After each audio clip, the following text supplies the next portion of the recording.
मेरे प्यारे बच्चों,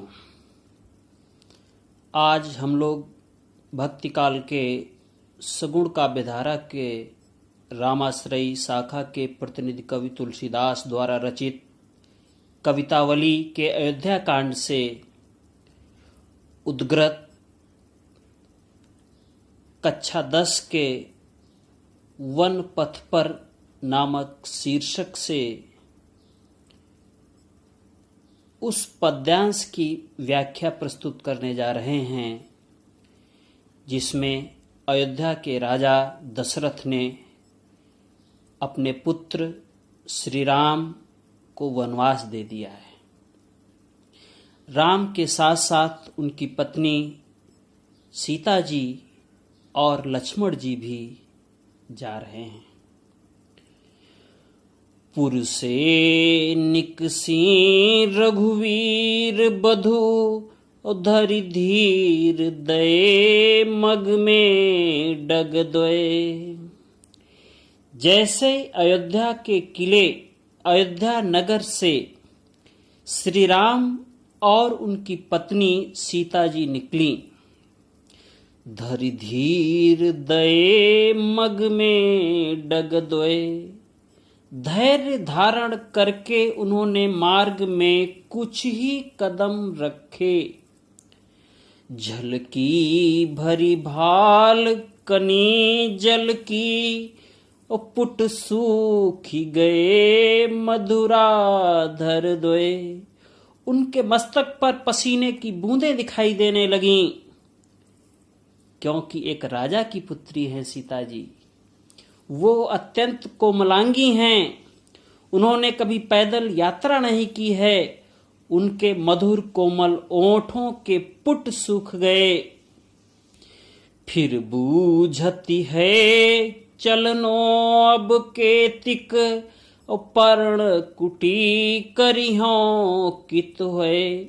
वो श्री राम से फिर पूछती हैं कि अभी और कितना चलना है, आप कहाँ पत्ते की कुटी बनाएंगे।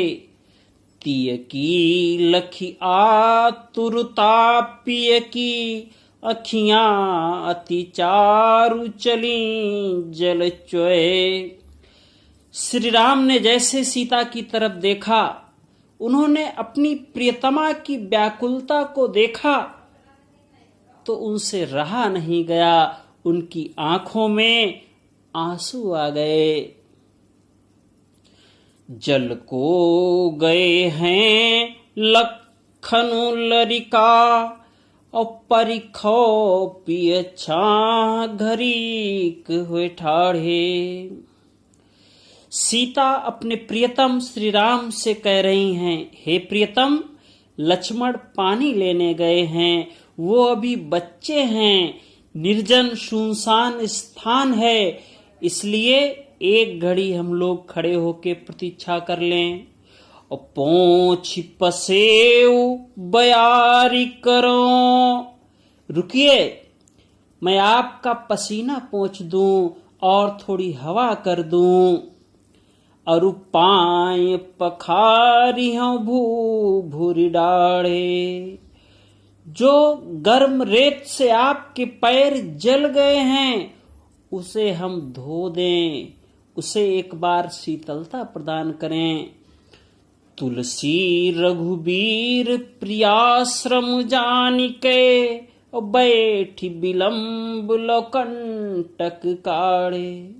तुलसीदास जी कहते हैं कि श्री राम ने अपने पत्नी के द्वारा किए गए श्रम को देखकर वो बैठ गए और सोचने लगे कि सीता जी रुकना चाह रही हैं, सीता जी थक गई हैं। उन्होंने छाया में बैठकर अपनी प्रियतमा के पैरों से कांटे निकाले। जान की नाह को नेहु लख्यो, ना स्वामी नाथ। जानकी जान गई, अपने नाथ के प्रेम को समझ गई। पुलक्यो तनु शरीर आनंदित हो गया। बारी बिलोचन बाढ़े, और आंखों से बूंदों की बरसात होने लगी।